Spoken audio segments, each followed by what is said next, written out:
iron 907 open, also available in a T-top. And as you can see right behind me, there's a coupe as well. So this is the new flagship of the range, guys. It's a beautiful summer's day here in Sweden, so come and have a look. And I just wanted to position the coupe in the background. So let's quickly run around and give you a little appreciation of the lines of both boats. You don't have to have this completely open style. You can have the full weather protection. We've done a video on that, it's on the channel already, so it's an absolute weapon of a thing, and it gives you all year round possibilities with a heater, and I even think it would be possible to AC that cabin should you wish. But this video is all about the open. She's one of the sexiest boats in this size range, I think, that's available to buy right now. It's a lot of fun. We've just been driving this morning. It's a 50 knot boat. It's a 55 knot boat, I think, if you had the race motor, I suspect, because we saw 51 this morning, even when I was dodging a few ducks in the way, so I wasn't perfectly trimmed. It's a real stunner of a thing. And if you've seen some of the iron videos on my channel already, the concept behind these boats is that they just get bigger. So they fit in a container. They have their own custom iron fender system built here in Sweden. So come up close, you might be able to see this rubber here. You've got inches and inches of travel up and down, and also this way and that way. So it behaves like a rib without the rib maintenance. And it also gives you a bucket load more volume inside the boat that can be utilized for you to go boating. I think we need to go down to the transom first and start there. So the space is really, really noticeable.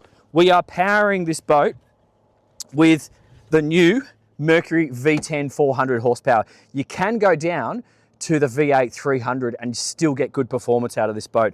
But this particular motor, in my personal opinion, is a real wonderful match. Cruising at 20 knots, you are just sipping the fuel. 30 knots feels like a slow cruise, and 40 knots, easy peasy, all day long. Really, really good match. You can also go up to the race if you wish, but let's have a look on the transom. Excellent functional design. As you can see, we've already utilized it today because we have the stern anchor deployed from this bin here, which is also perfect for the mooring lines. You can store, I've got 3 in here already, but you can leave them connected to the cleat and then just chuck them in this location. It is drained, and it's then also drains into this area, and that drains out. So it's perfect from an operational perspective. The engine will trim all the way up and out of the water. This boat is trailerable. So I mentioned it fits in a container, and it's also trailerable. And the style, whilst we're on the open, I may have mentioned this before, it's also possible with a T-top and full sunshades forward and aft. Now, this is a new feature. Got a bit of a grab hold here. That's very practical. So just here is perfect for towing a skier. And then that feels like a very natural grab hold going forward and aft. And you can obviously see that we've got the anchor light mounted there. So this is where you start to feel a little bit of the extra length in the 907 compared to the smaller models. This is quite comfortable. We've got a good amount of space for the table. This table can actually drop down and turn this whole space into a sun lounge if we wish. And we've also got cup holders, European style cup holders, self-draining decks, and speakers just down on the bulkhead here. Your battery switches are in here, and I didn't mention before, your fuel in and generally your water in is out on the back side just there.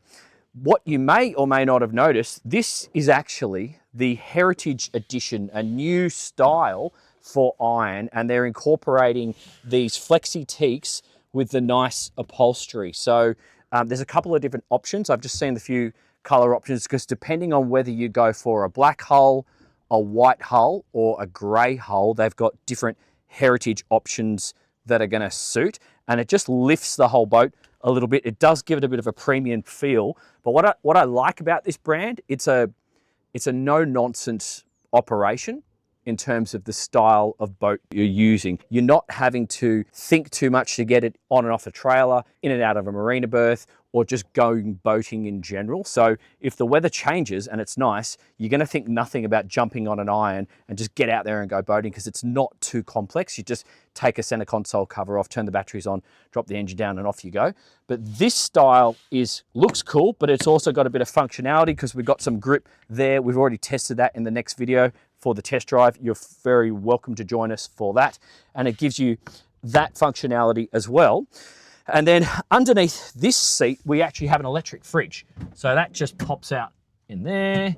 You've got some access into the bilge underneath there. This seat actually hinges up, and then we've got a bit of storage, but we also have access into the batteries, steering, hydraulics, fire extinguisher system in there as well. And you could put a safety grab bag, and that's where I would locate that, because there's some excellent storage forward that makes more sense for guests' bags that you want to access on a more regular basis.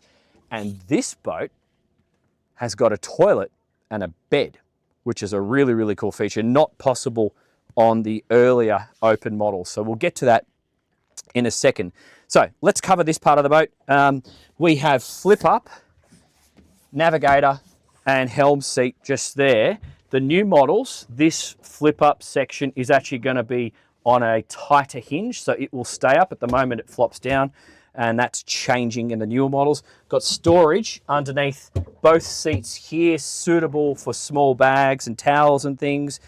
This glove box is actually being superseded with a flush style, so the dash moving forward is going to be all flush. Got a good grab hold there, a couple of European drink holders, which is fine for a tinny.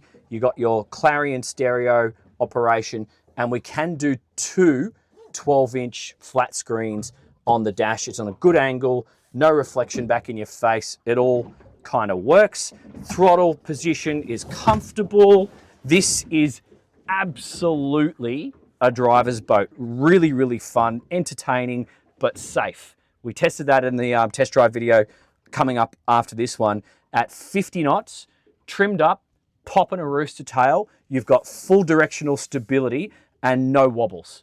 We don't have trim tabs on this boat because we don't need it. We've got 23 degrees of dead rise, and she goes good. I'm really, really confident in this hull design. You could even be less experienced and wanting to jump on a fast boat, and you would be safe in having one of these. With a bit of training, you're still going to need to learn situational awareness to dodge ducks like we were today in Sweden.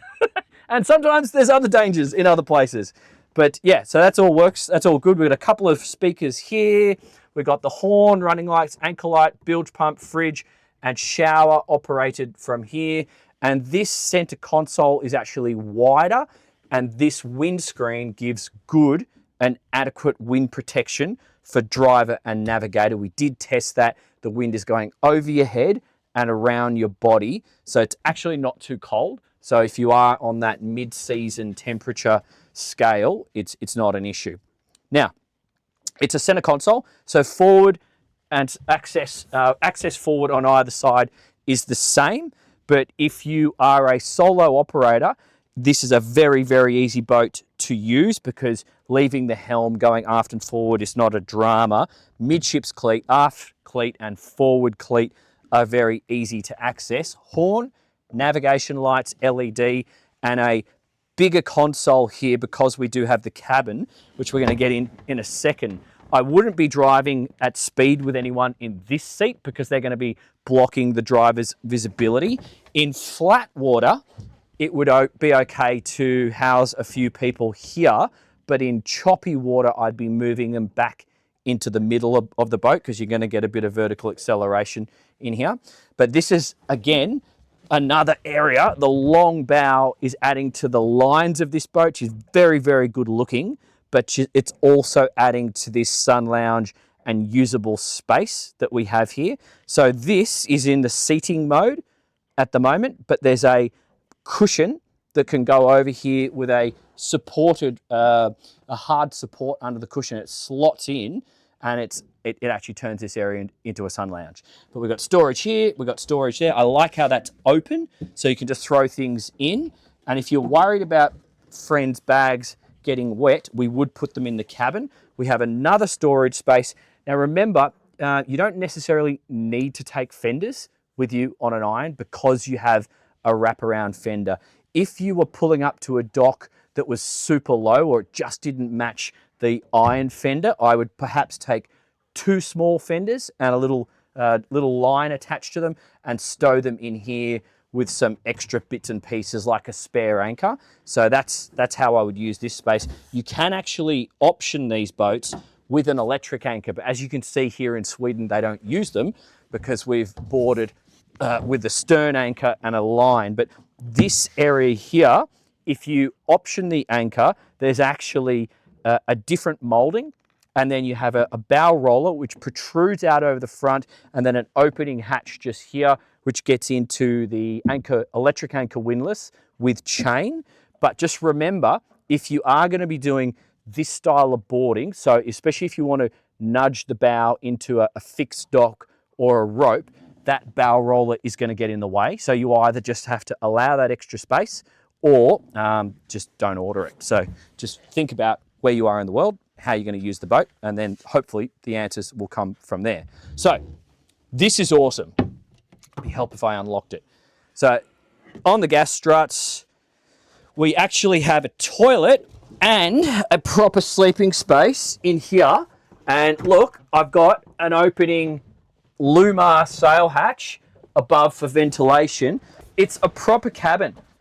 So I'm 5'7". I'll put my feet down the end. You've got padding down the side, foam padding, which is also probably going to soak up a bit of moisture if there was any. And then it goes to fiberglass and the window here. But you have a bit of privacy. You're not actually, the window's just letting light in. Nobody can see in because the gunnels are higher than that window. But I've got more space. I would say someone of 6 foot height can probably sleep in here. More than 6 foot, you might struggle a little bit, or you'd have to sleep sideways. But it's not just a sleeping space. There's also a toilet down here. So that's super handy. I think the girls are going to love that. But I just want to point out, the boat does 50 knots. In most places around the world, you are never going to be more than about a minute and a half away from a proper toilet. And it's such an easy boat to berth. You could put it on the beach. There's so many options for you to bring this boat up alongside. If you want to use a real toilet, you can, but I think it's nice having the option of an onboard toilet, because it just means guests are going to be more comfortable to come out and spend a whole day with you if you choose. Well, next thing, it's also available with a T-top.